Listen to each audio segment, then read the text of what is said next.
People think highway rest stops are quiet. They're wrong.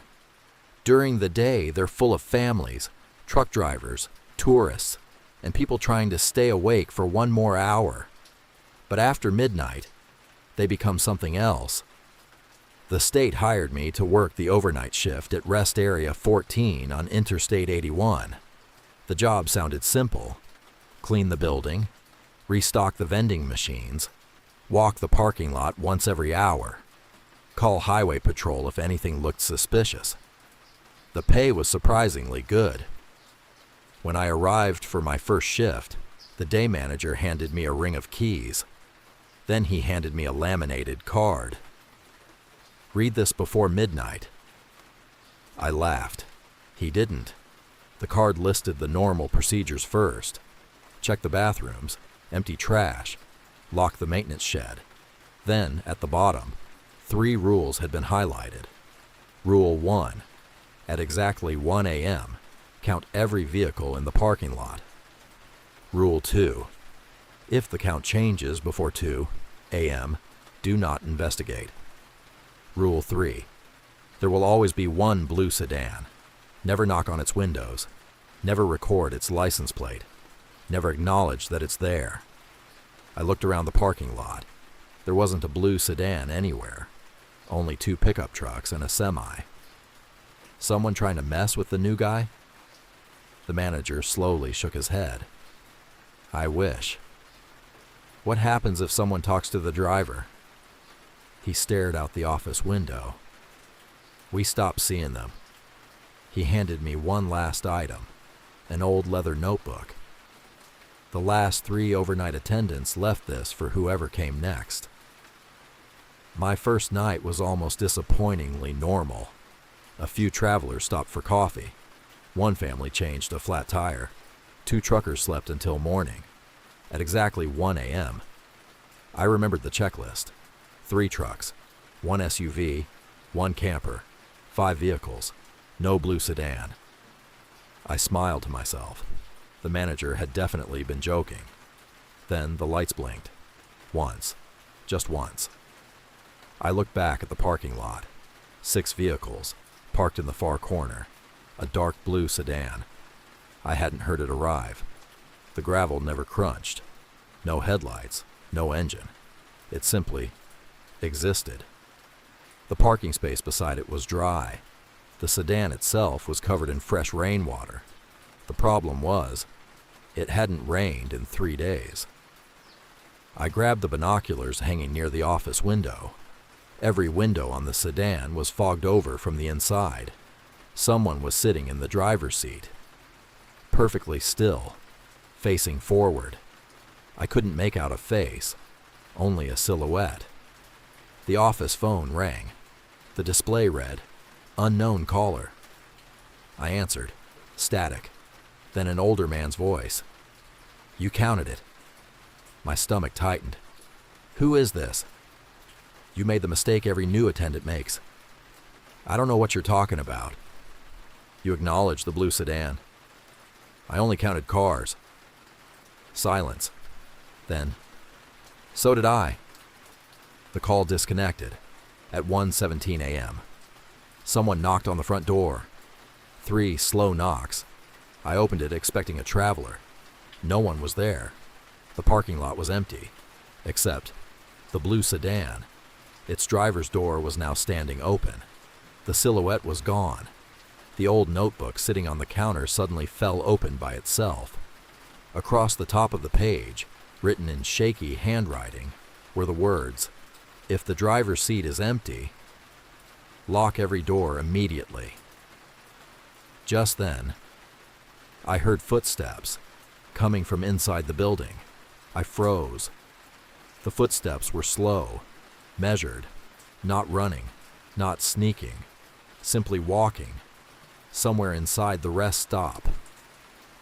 I grabbed the flashlight from beneath the counter and stepped into the hallway. The fluorescent lights buzzed overhead. The building suddenly felt much larger than it had an hour earlier. The footsteps stopped. Silence. I checked the men's restroom. Empty. The women's restroom.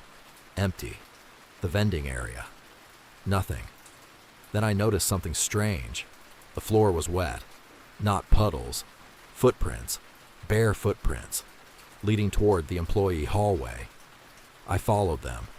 Each footprint was perfectly clear, as though whoever had made them had just stepped out of a lake. They ended outside the maintenance closet. The door was still locked. I checked the key. Untouched. No scratches. No signs anyone had opened it. Yet the footprints continued, through the closed door. My radio crackled. Not highway patrol. Not dispatch. Just one sentence. "Don't open it." I looked down. The radio wasn't turned on. The office phone rang again. Unknown caller. I answered immediately. "You opened the front door." The same older man's voice. "Who are you?" "I used to work your shift." "What is the blue sedan?" A long pause. "I don't know." "No one ever finds out." "What happens to the driver?" Another pause. "We aren't supposed to call it the driver." The line went silent. Then, "It wasn't sitting in that car when my shift started." The call disconnected. I slowly backed away from the maintenance closet. The bare footprints disappeared. Not faded. Disappeared. As though they had never existed. The hallway lights flickered. Every vending machine in the lobby suddenly powered off. The building became unnaturally quiet. Outside, the blue sedan's headlights switched on. No engine, just the lights. Both beams pointed directly through the front windows, toward me. At exactly 1:30 a.m., another vehicle entered the parking lot. A pickup truck. A tired-looking man climbed out carrying a sleeping little girl. He smiled. "Evening?" I forced myself to smile back. He headed toward the entrance, then stopped. His eyes drifted toward the blue sedan. I remembered Rule 3. "Sir," he turned around. "The bathrooms are closed for cleaning. They'll reopen in about 20 minutes. He looked disappointed. "My daughter really needs one." "I understand." "I'm sorry." He hesitated, then nodded and carried her back toward the truck. As he opened his driver's door, the little girl looked over his shoulder, toward the blue sedan. She frowned, then quietly asked, "Daddy, why is that man waving at us?" The father looked toward the sedan. "I don't see anybody." She continued staring. "He's smiling." My blood ran cold. The driver had left the car. I couldn't see him, but she could. The little girl slowly lifted one hand and waved back.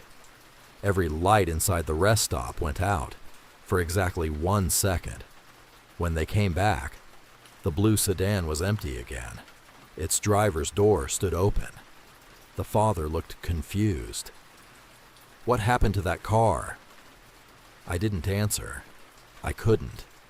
The little girl wasn't looking at the parking lot anymore. She was looking directly at me.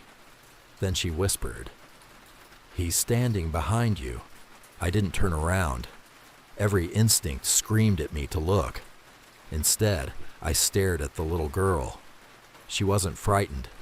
She looked confused, like she was trying to recognize someone. The father noticed my expression. "Is everything all right?" Before I could answer, the girl tilted her head.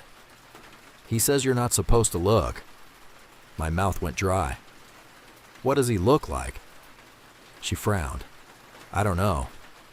He keeps changing." The office phone rang. Unknown caller. I lunged for it. The older man's voice answered immediately. "Did someone see him?" "Yes." "A little girl." Silence. Longer this time. Finally.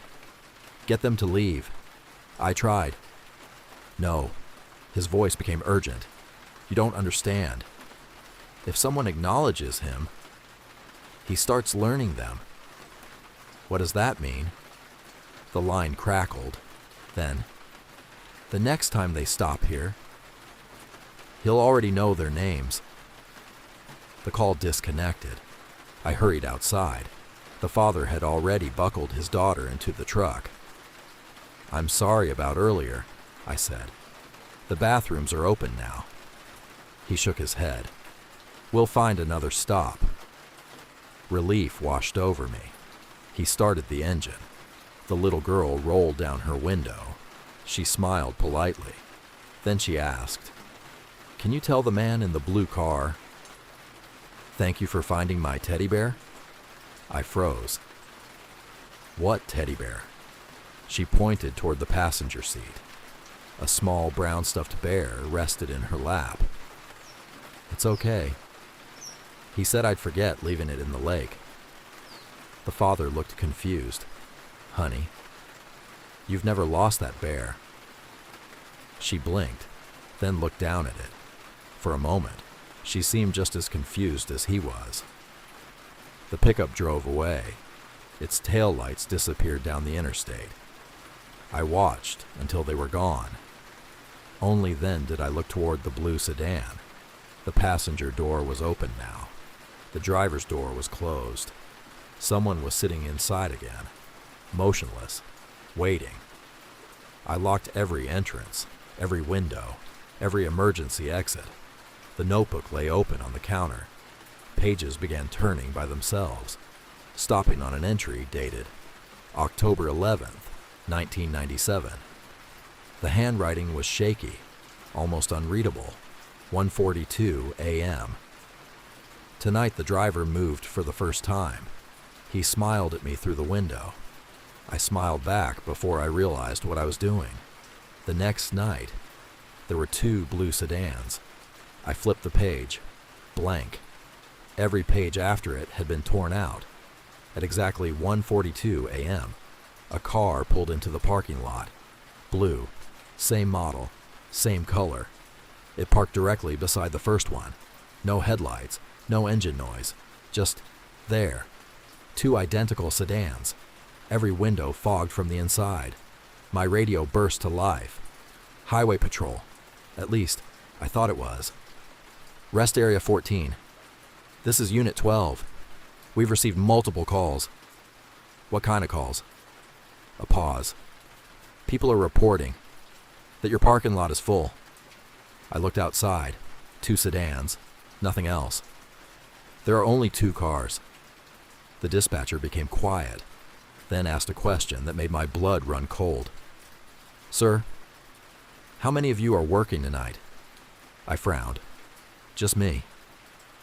Another long silence. Finally, "Our traffic camera shows 3 attendants, all standing at your front window." I looked at the front windows. My reflection stared back. Just one person. Me. The parking lot was still nearly empty. 2 blue sedans. Nothing else. The dispatcher spoke again. "Sir, I'm looking at the camera feed. There are 3 people wearing your uniform. They're standing shoulder to shoulder. I only see myself." The dispatcher stopped talking. Instead, I heard someone else pick up the radio. An older voice, calm, experienced. "Rest Area 14. Don't look at the security cameras." My heart skipped. Who is this? I made that mistake. The call ended. Without thinking, I opened the security monitor. The parking lot camera appeared. It showed exactly what the dispatcher had described. 3 attendants, all wearing my reflective highway vest, all standing at the front entrance. One looked frightened. One looked completely expressionless. The third was smiling. They all had my face. None of them were moving. I slowly turned toward the glass doors. Outside, there was no one, only the parking lot. The camera still showed the 3 figures. One of them slowly lifted his hand and knocked from inside the monitor. 3 taps echoed through the office, not from the screen, from the employee break room. Knock, knock, knock. I grabbed my flashlight. The break room door was standing open. I was certain I'd closed it earlier. Inside, Every chair had been pulled away from the tables. They formed a perfect circle. In the center sat a single coffee mug, still steaming. I hadn't made coffee. The mug had writing on it. State property. Employee number 27. My employee number. I picked it up. It was warm, freshly poured. A folded receipt rested underneath, printed at exactly 1:45 a.m. 3 minutes from now. Items purchased: coffee candy bar pain reliever. Cashier: Michael Harper. I stared at the receipt. The register hadn't been used in over an hour. The office phone rang. Unknown caller. I answered before the first ring finished. You looked. The older man's voice again. You told me not to. I know, but curiosity always wins. Who are you? A sigh. I was night attendant number 27. I looked at the mug again. Employee number 27. No. I quit 32 years ago. No, you didn't. Silence. Finally. They only told my family I quit. Something beeped behind me. The cash register. The display lit up by itself. Transaction complete. The receipt printer began feeding paper. No one touched it. One receipt. Then another. Then another. Hundreds. They spilled onto the floor like a ribbon. Every receipt listed different dates, different years, different attendance. But every single one ended the same way. Final purchase. Coffee time. 1:58 a.m. The parking lot lights suddenly shut off. Every one of them. Only the blue sedans remained visible. Their headlights illuminated the building. Then, every door on both cars opened at once. 4 doors. Perfectly synchronized. No one stepped out. Instead, I heard footsteps. Not outside. Inside the rest stop. Walking slowly down the hallway toward the office. The security camera switched itself on again. The hallway was empty, but the automatic people counter above the entrance began ticking upward. 3, 4, 5. No one entered. The number kept climbing. 12, 19, 31. Then it stopped. The display flashed one final message. Welcome back, staff. The people counter froze at 31. I stared at the display. There weren't 31 people inside the building. There was no one. At least, no one I could see. Then every automatic hand dryer in both restrooms turned on. At the same time, the roar echoed through the empty building. One by one, the bathroom stall doors began slamming shut. Bang, bang, bang. 31 loud impacts. Then silence. The office phone rang again. Unknown caller. I didn't move. It kept ringing. On the 7th ring, the answering machine picked up automatically. Static. Then the older man's voice. I know you're still there. A pause. I remember ignoring this call too. I slowly lifted the receiver. You keep saying you remember. I do. Then tell me how this ends. Silence. Finally. It depends. On what? Which parking space they assign you. The lights flickered. The blue sedans had multiplied again.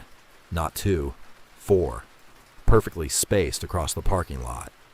Every windshield fogged. Every driver's seat occupied. The silhouettes all sat perfectly still, facing the building, watching. A truck pulled into the entrance ramp. A long-haul semi. Its headlights swept across the parking lot. I ran outside, waving my flashlight. The driver rolled down his window. You can't stop here, he frowned. What? You have to keep driving. He looked toward the parking lot. I just need 5 minutes. Before I could answer, his expression changed. What are all those attendants doing? My stomach dropped. What attendants? He pointed toward the row of blue sedans. They're all standing beside the cars. I looked. No one. Only the vehicles. The driver slowly lowered his arm. They're waving me over. The truck's engine idled. I practically climbed onto the running board. "Don't look at them." He laughed nervously. "Buddy, you're white as a sheet." "They're smiling." His smile disappeared. "They all have your face." He slammed the truck into gear. The semi lurched forward. As it accelerated back toward the interstate, its trailer passed directly between me and the blue sedans, for only a second. When it cleared, the parking lot was empty. No sedans, no headlights, nothing. The truck disappeared into the darkness. I never saw it again. The notebook fell from the counter. It opened to the very last page. Unlike the others, this one wasn't handwritten. It had been typed. Attendant transfer procedure. Step 1, count the vehicles. Step 2, observe the driver. Step 3, acknowledge the driver. Step 4, become visible to future attendants. Someone had written one sentence beneath it in red ink. The cars are not waiting for travelers. They're waiting for employees. The office clock changed to 1:58 a.m. Every receipt on the floor curled upward at the edges, one by one. They ignited. No flames. The paper simply blackened, then disappeared into ash. Only one receipt remained, the one with my name. The register chimed. Transaction complete. The receipt slowly printed one final line. Parking space. Assigned. 31 outside.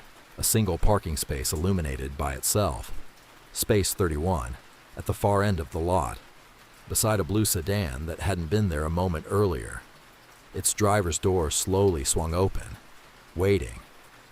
The office radio crackled, for the first time all night. The voice sounded desperate. "You still have 2 minutes." I swallowed hard. 2 minutes until what? The reply came immediately. "Until the morning attendant arrives, and only one of you gets to leave." I looked at the clock. 1:58 a.m., 2 minutes. The blue sedan waited in parking space 31 with its driver's door hanging open. The engine wasn't running, no headlights, just an open door, inviting. The radio crackled again. "Listen carefully." The older man's voice was breathing hard. "When the morning attendant arrives, don't let him see you." "What?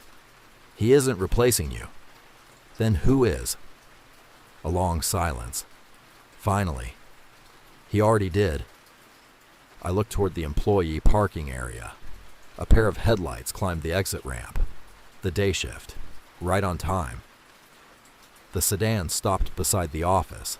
A young man stepped out. New reflective vest. Brand new state-issued jacket, exactly like mine had been 6 months earlier. He smiled as he walked toward the entrance, completely unaware. My stomach dropped. I recognized him. It was the same manager who had hired me, only 30 years younger. The office door opened. He stepped inside carrying a paper cup of coffee. "Morning." He looked exhausted. "Quiet night?" I couldn't answer. He frowned. "You all right?" Then his eyes drifted toward the counter, toward the old leather notebook. His expression changed instantly. "You found it. You know what this is?" He slowly nodded. "It belonged to the last overnight attendant." I stared at him. "No, you gave it to me." He laughed. "I've never seen that notebook before." The office phone rang. Unknown caller. The young manager reached for it. "No!" I shouted. He froze. "Don't answer." Why? I didn't know how to explain. The phone stopped ringing. Then the voice came anyway, through every speaker in the building. "Morning attendant. Has inventory been completed?" The young manager looked around the office. "Who's talking?" I whispered. "Don't answer." He slowly backed toward the door. "I think you've been alone too long." Outside, Every blue sedan started at once, not the engines, the windshield wipers, all of them sweeping across dry glass in perfect rhythm. Back, forth, 31 parking spaces, 31 identical cars. I hadn't even noticed they'd all returned. Every single parking spot was occupied. Every driver's seat contained the same motionless silhouette, waiting. The young manager looked through the front window. What are those people doing? I followed his gaze. Standing beside every blue sedan was an overnight attendant, 31 of them, everyone wearing the same reflective uniform, different ages, different decades. Some uniforms looked brand new, others were faded beyond recognition. One attendant wore clothing from the 1970s, another from the 1980s. Another was me, standing beside Space 31, looking directly into the building. He slowly raised one hand and beckoned me forward. The young manager whispered, "Why do they all look familiar?" I turned toward him. He wasn't looking at the attendants anymore. He was looking at me. His face had gone pale. "I've seen you before." "No." "Yes." He rubbed his temples. "When I interviewed for this job." His breathing became uneven. "The man working nights. Looked exactly like you." The room fell silent. That interview had happened 30 years ago. The office clock rolled over. 2 a.m. Every attendant outside turned their heads toward the building at the exact same moment. Then, all 31 smiled. Every attendant outside smiled. 31 identical smiles. Not wide, not threatening, just expectant. The morning attendant slowly stepped away from the window. What is this place?" I couldn't answer, because I finally knew. This wasn't a highway rest stop. Not anymore. The office phone rang one last time. Unknown caller. I picked it up. The older man's voice was calm again. "You've reached the end of your shift. Who are you?" A tired laugh. "I've been trying to remember." "What?" "My name." Silence. So many years. You forget everything except the job. I swallowed. "Are you parking space 30? Another pause. "I used to think so." Then, quietly, "Now I think I was space 1. The call disconnected forever. Outside, the blue sedans began disappearing, not driving away, simply fading, one by one, until only a single car remained, Space 31, its driver's door still open, waiting. The morning attendant looked at me. "I don't understand." "You will." The words slipped out before I could stop them. His expression changed. Confusion, recognition, fear. "I've heard that before."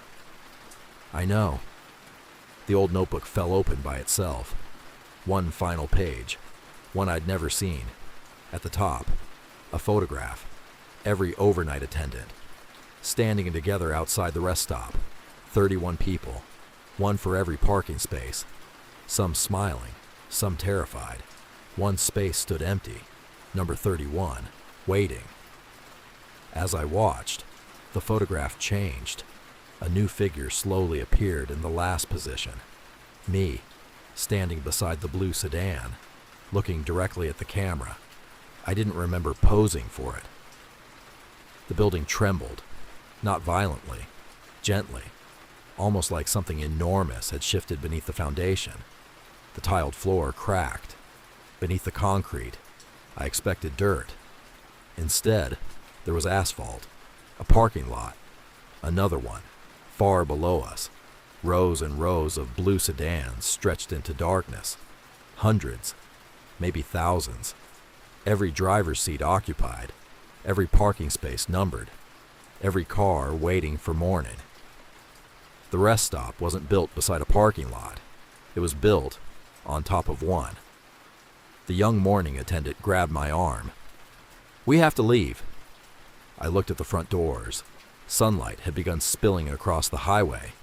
The digital clock read 2:01 a.m. No, that wasn't possible. I looked outside again. The sun was rising, yet the clock still read 2:01. Morning had arrived. Time hadn't. The older voice echoed softly through the office. It never reaches dawn. Until someone clocks out. My employee badge suddenly became hot in my pocket. I pulled it out. The expiration date had changed. Not next year, not next month. Permanent assignment employee number. A second badge slid from beneath the office door. Brand new, still sealed in plastic. Employee number. Name, the young morning attendant. He stared at it in horror. This isn't mine. I looked at him. It will be. Without warning, every blue sedan outside started its engine. 31 identical headlights illuminated the building. The attendants standing beside them climbed into the driver's seats. One by one, the engines fell silent again. Only my sedan remained. Driver's door open, empty, waiting. The older man's voice spoke one final time, not through the phone, not through the radio, from the empty driver's seat itself. Thank you for covering my shift. The office lights blinked once. When they came back, every blue sedan was gone. The parking lot was completely empty. The morning attendant was gone too. Only his untouched coffee sat on the counter. State records say I resigned that morning. The current manager insists the overnight position has been vacant for years. But every few weeks, while driving late at night, I'll pass rest area 14. The parking lot always looks empty, except for one blue sedan in space 31. Its windows fogged, its engine off, and if I happen to look just a second too long, I can see someone sitting behind the wheel, wearing my old reflective highway vest, waiting patiently for the next overnight attendant to count the cars.